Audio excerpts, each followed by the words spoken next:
My name is Adania. I have hemophilia, which is a rare bleeding disorder. My blood does not clot like most people. I lack a specific protein, in my case, factor IX, which prevents the natural clotting process from taking place. If I get injured or have any kind of bruising, I have to immediately be administered with clotting factor by the means of an injection in the veins. As the consequence of many years of intensive medical research, a non-plasma based medication has been developed which is safer than the previously used approach of treating hemophilia with a blood transfusion. It is because of the availability of this medication that I can lead a relatively normal life with minimal restrictions. Despite the existence of the required medication, 75% of people suffering from hemophilia worldwide receive inadequate treatment or no treatment at all. This has to do with the wide variability in access to factor from country to country. My family and I go to southern India on a periodic basis to visit my grandparents. Last year, I decided to learn firsthand about how people with hemophilia in India deal with their condition. I went to a local hemophilia center in the city of Coimbatore in the state of Tamil Nadu to interview patients, their parents, and caregivers to understand their experience of coping with hemophilia. I am Narayanasamy, working as a secretary of Hemophilia Society Coimbatore chapter. My son is at the age of 9 months. We diagnosed in the year 1993. I am Leena. I am a daughter and a mother to a hemophilic person. My name is Krishnaveni. I am working in Hemophilia Society Coimbatore chapter. First of all, I am a mother of a person with hemophilia. My son name is Gokulakanan. He is factor VIII deficient with less than 1% severe. என் பேர் மோகன பிரேம்ஜி. நான் இப்போ தான் college first year படிக்கிறேன். எங்கள் வீட்டில் மொத்தம் 5 பேர். எனக்கு மட்டும்தான் ஹீமோஃபிலியா இருக்குது. I'm Ajay Wilkins. I'm from Coimbatore. I was diagnosed with hemophilia when I was 6 months old.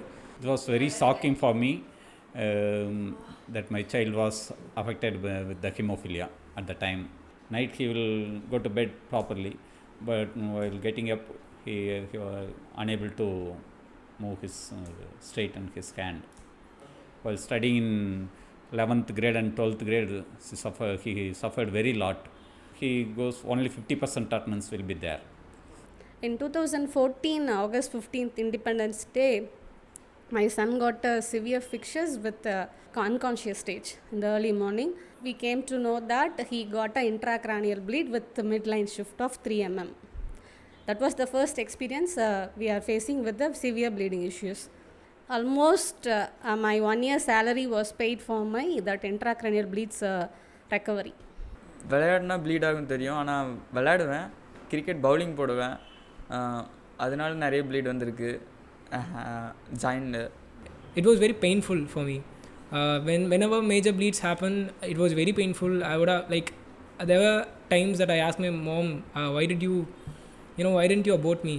Why did you get me into this world? This is like so painful. Why am I facing all this? Why do I have to go through all this and not the other kids? It is because of the efforts and advocacy of the Indian Federation of Hemophilia that patients have been able to have better access to affordable medication compared to their predecessors.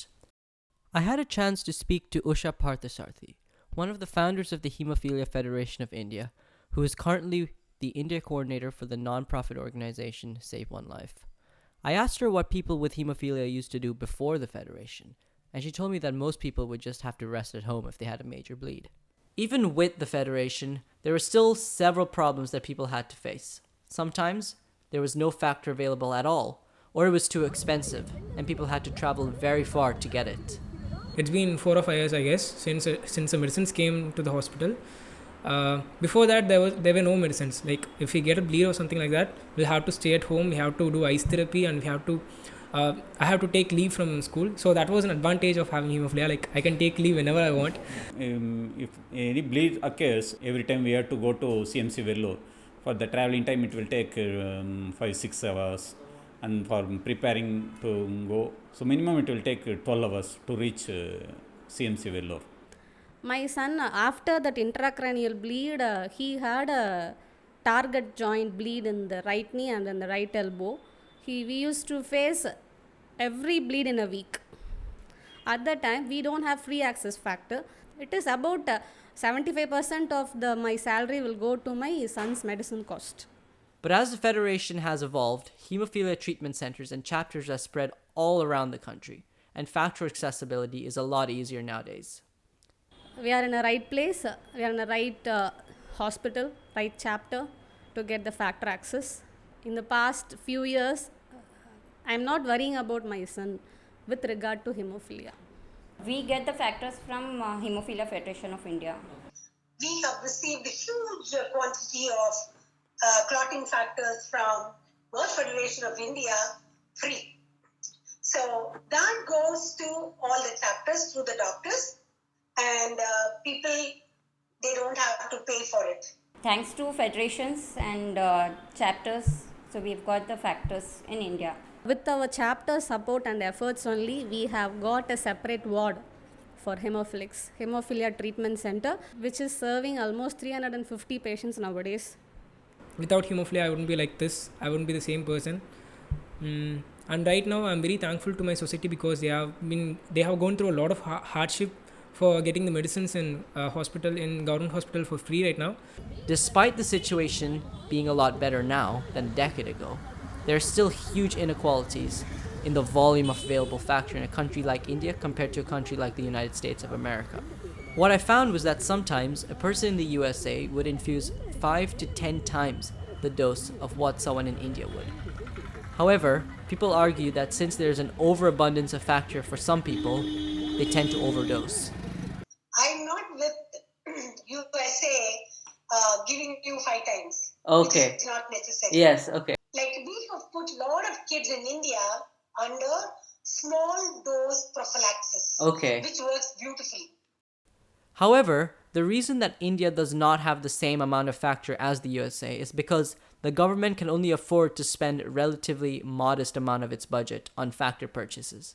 The state government, they have limited money for hemophilia, Okay. and it differs from one state to another state.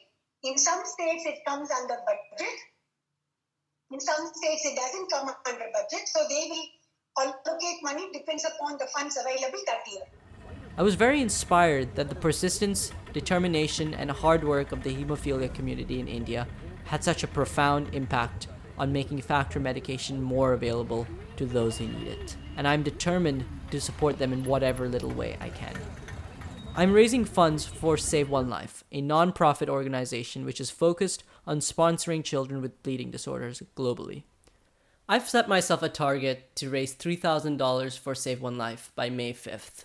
Your thoughtful donation could have a significant impact on the lives of others.